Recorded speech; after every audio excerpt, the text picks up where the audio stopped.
Hello everyone, I am Dipti Pandey.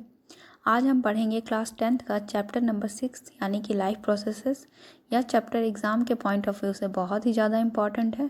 इस chapter से related बहुत सारे क्वेश्चंस एग्ज़ाम में देखे जाते हैं। तो आइए देखते हैं लाइफ प्रोसेस की definition. Life process, the process which maintain body function and necessary for survival और कॉल्ड लाइफ प्रोसेस। या इसको हम इस तरह से भी डिफाइन कर सकते हैं, all the processes which together keep the living organism alive and perform task to maintain the body और कॉल्ड लाइफ प्रोसेसेस। यानी कि ऐसे सभी प्रोसेस जो हमारी बॉडी को मेंटेन रखने और सर्वाइवल यानी कि ज़िंदा रहने के लिए ज़रूरी होते हैं, उनको ही हम लाइफ प्रोसेसेस कहते हैं। और इसके एग्जांपल हैं न्यूट्रिशन, रेस्पिरेशन, ट्रांसपोर्टेशन, एक्सक्रीशन। यानी कि रेस्पिरेशन यानी कि सांस लेना, ट्रांसपोर्टेशन यानी कि सभी फूड मटेरियल्स का बॉडी के डिफरेंट डिफरेंट पार्ट्स में जाना, एक्सक्रीशन यानी कि एक्सपेल करना यानी कि जो भी वेस्ट मटेरियल होता है उसको हमारे शरीर से बाहर निकलना, और न्यूट्रिशन यानी कि जो भी हम फूड खाते हैं उससे जो भी हमें न्यूट्रिशन मिलता है। और ये सारे प्रोसेसेस हमारे लाइफ प्रोसेसेस के लिए बहुत ही ज़्यादा महत्वपूर्ण रोल प्ले करते हैं। अब न्यूट्रिशन को देखते हैं। The process of taking nutrients from food is called nutrition. वह प्रोसेस जिसमें हम फूड से न्यूट्रिएंट्स अपनी बॉडी को प्रोवाइड करते हैं, उस प्रोसेस को ही हम न्यूट्रिशन कहते हैं। और न्यूट्रिएंट्स किसे कहते हैं? न्यूट्रिएंट्स जो भी बॉडी को सर्वाइवल के लिए ज़रूरी चीज़ें होती हैं, जो कि हमें फूड से मिलती हैं, उन्हें हम न्यूट्रिएंट्स कहते हैं। इसका एग्जाम्पल है carbohydrates, protein, water, vitamins, minerals etcetera. अब देखते हैं मोड ऑफ न्यूट्रिशन। न्यूट्रिशन के कितने मोड होते हैं? इसके दो मोड होते हैं, ऑटोट्रॉपिक न्यूट्रिशन और हेट्रोट्रॉपिक न्यूट्रिशन। पहले हम देखते हैं autotrophic nutrition. It is the process in which organism produces their food from simple inorganic materials in the presence of sunlight. इसका एग्जाम्पल होता है प्लांट्स।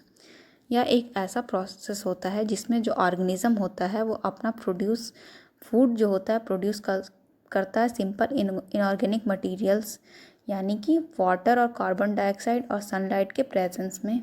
और ये मेनली प्लांट्स करते हैं।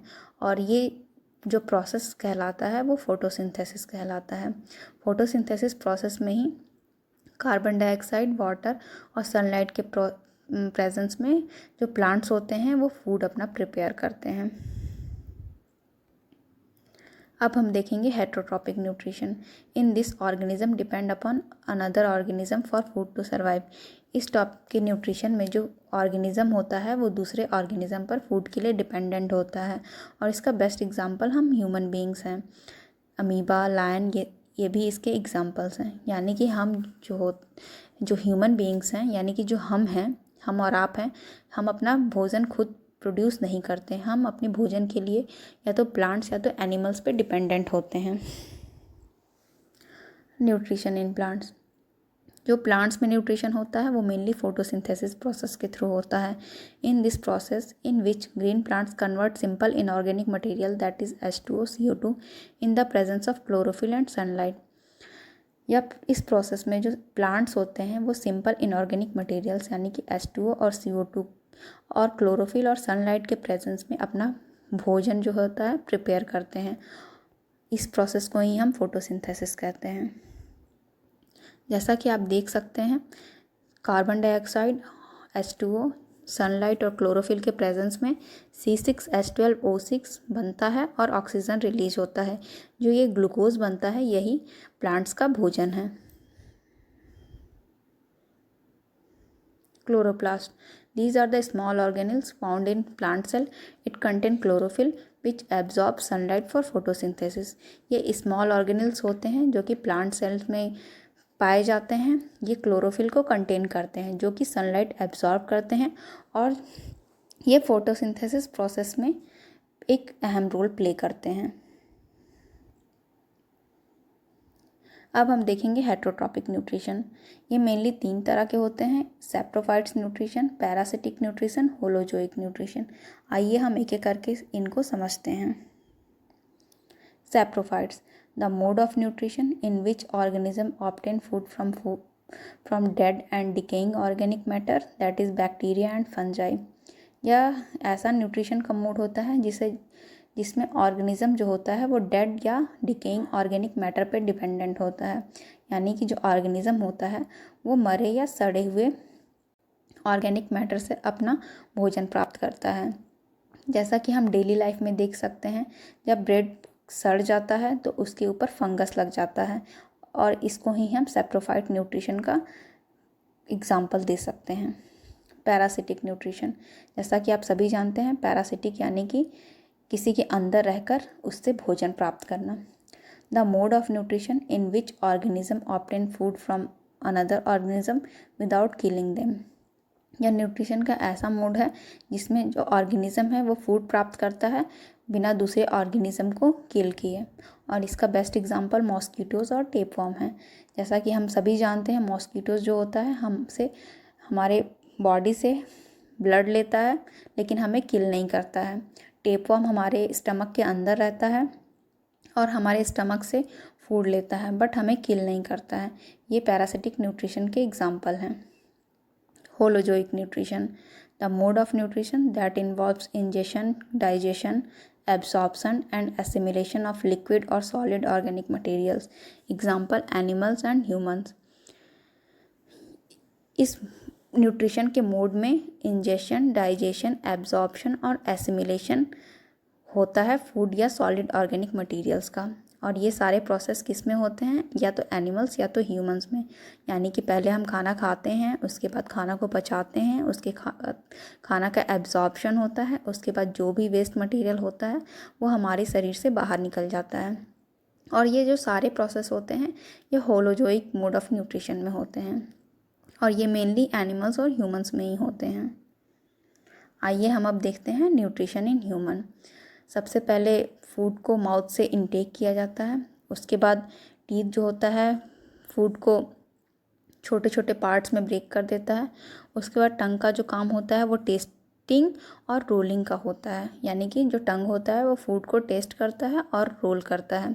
और जब फूड रोल हो रहा होता है तो जो मेन रोल प्ले करता है वो सलाइवरी ग्लैंड्स प्ले करता है, क्योंकि सलाइवरी ग्लैंड सलाइवा को प्रोड्यूस करते हैं, और जो सलाइवा होता है उसमें एंजाइम सलाइवरी एमाइलेज पाया जाता है, जो हमारा फूड होता है यानी कि स्टार्च को सिंपल शुगर में चेंज कर देता है।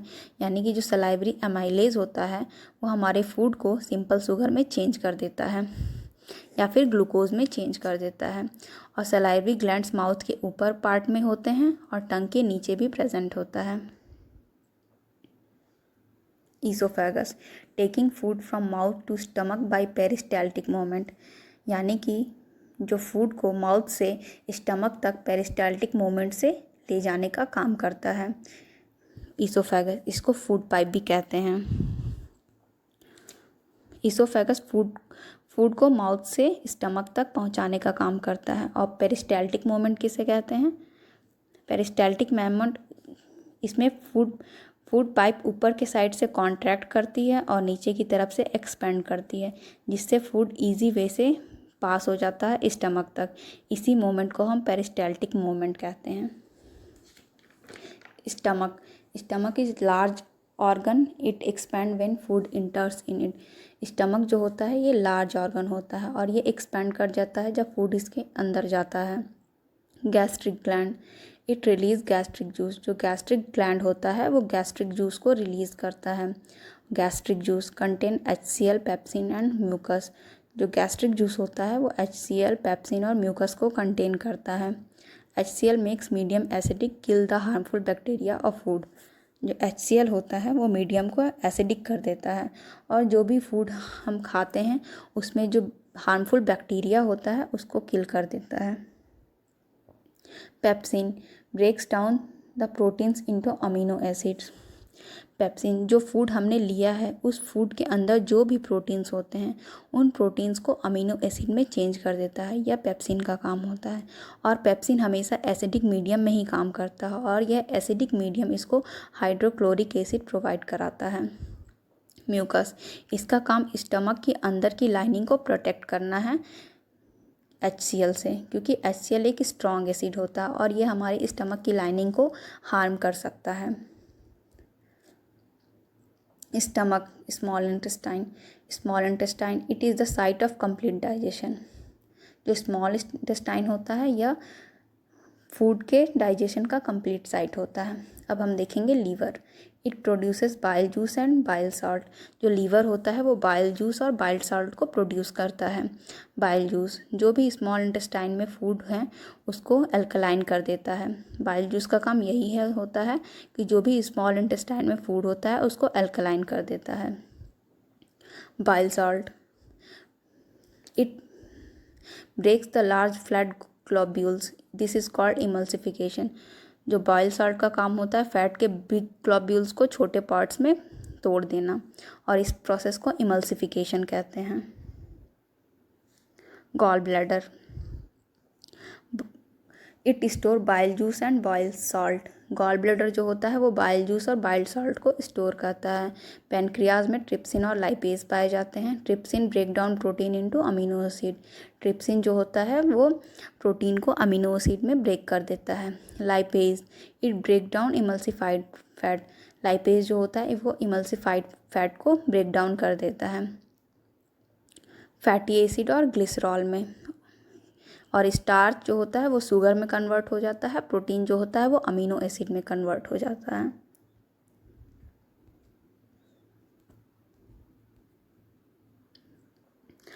अब फूड कहाँ जाता है? अब फूड स्मॉल इंटेस्टाइन में चला जाता है। Villi finger like projections inside small intestine, these increases the surface area of absorption। जो विली जो होते हैं वो फिंगर लाइक के स्मॉल प्रोजेक्शंस टाइप के स्ट्रक्चर होते हैं और ये एब्जॉर्प्शन के सरफेस एरिया को इंक्रीज कर देते हैं।